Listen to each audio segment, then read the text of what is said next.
out of the system again. Mhm. Mhm. Okay. Hmm.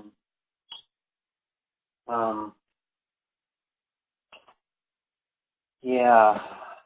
I. Yeah.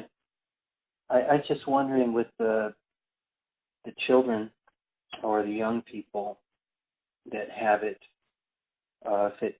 if something like, so what athletes use prior to a workout is creatine, and I imagine if someone's kidneys are damaged, that's not a good thing to do, but or maybe it could accelerate the organ damage. I don't know, but just maybe I'm totally ignorant here, but I know for athletes or even people with propensity to stiff muscles, what creatine does is it allows more hydration into the cells, and you can put on water weight essentially, but you hydrate your cells better, and it allows also for the uptake of nutrients into the cell. So from a pre-workout and post-workout, it's very common for athletes and anyone doing exercise trying to build muscle to utilize that.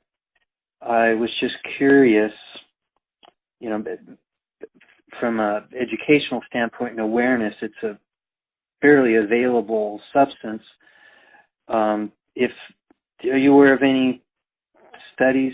I'm just thinking, my experience with hydration and stuff is in the sports and fitness world. If some of these things would be helpful or not, but just popped into my head.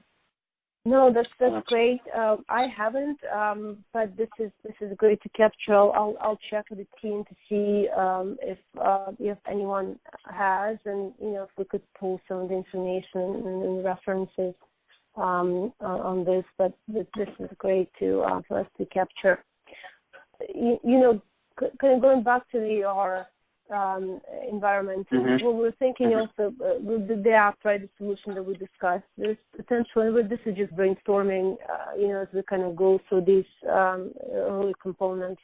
If we have a solution that is an app and a wearable, let's say, and provide education and awareness and pieces, right, let's say flyers to your physicians explaining the value and what it does, for the sickle cell disease patients, so that when the patient presents, the ER physician has an opportunity as they discharge to include this with their discharge package, saying that, this is something that is available.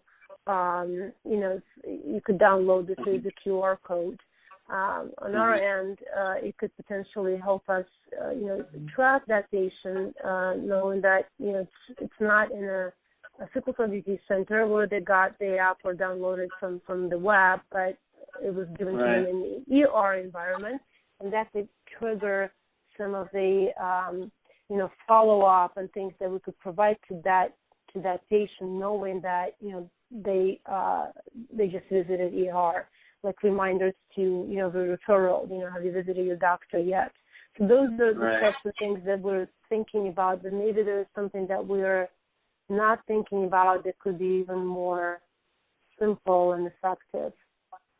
Right, yeah. Okay, so the most simple thing that comes to my mind is so they have to have a smartphone, right, because you can't run.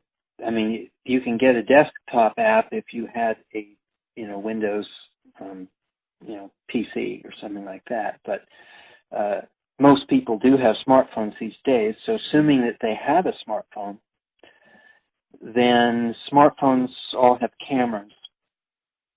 And certain smartphones have the ability to measure with that camera. At a minimum, they can all measure heart rate generally. There's common apps there that you can measure your heart rate by just putting your finger over the camera lens while the app is running. And if it's a good phone, possibly you can measure heart rate variability. So, and if it's a really good phone, you could measure pulse ox as well. But, let's say